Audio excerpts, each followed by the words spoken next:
নমস্কার বন্ধুরা, বাঙালি রেসিপিতে স্বাগত। আজকে আমি আমার চ্যানেলে আবার একটা রেসিপি নিয়ে চলে আসছি বন্ধুরা, পাকা কাঁঠালের বড়া। বন্ধুরা, আমি পাকা কাঁঠালের বড়া কিভাবে তৈরি করছি দেখতে থাকুন। প্রথমে আমি একটা ব্লেন্ডারে কয়েক পিস পাকা কাঁঠাল নিয়েছি।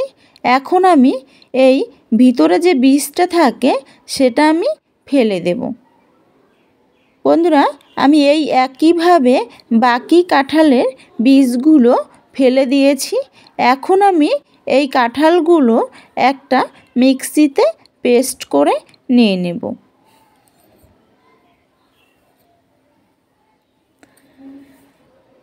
বন্ধুরা, আমি মিক্সিতে পেস্ট করে নিয়ে নিয়েছি। এখন আমি এই পেস্টটা একটা ব্লেন্ডারে নিয়ে নেব। সেখানে আমি দিয়ে দেব 1 কাপ চিনি, দিয়ে দেব 1 কাপ ময়দা, আর দিয়ে দেব 1 কাপ চালের গুঁড়ো, আর স্বাদ মতো দেব নুন, আর অল্প পরিমাণে দিয়ে দেব সাদা তিল।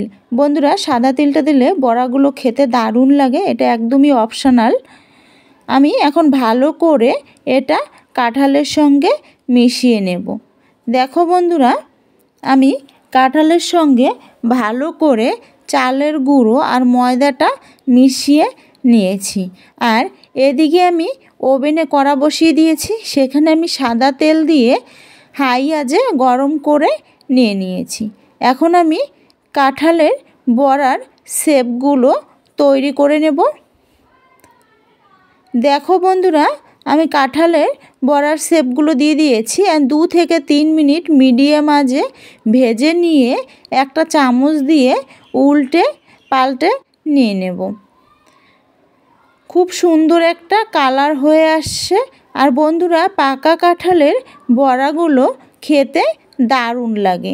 দেখো, আমার বড়াগুলো তৈরি হয়ে গেছে। এখন আমি একটা প্লেটে তুলে নেব। বন্ধুরা, আমি একইভাবে বাকি কাঁঠালের বড়াগুলো তৈরি করে নিয়েছি।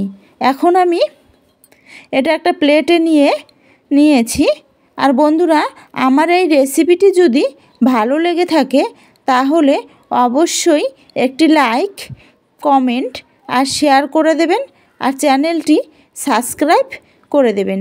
আর বন্ধুরা, যদি ফেসবুক পেজ থেকে দেখে থাকো তাহলে চ্যানেলটি ফলো করে দেবেন। ধন্যবাদ।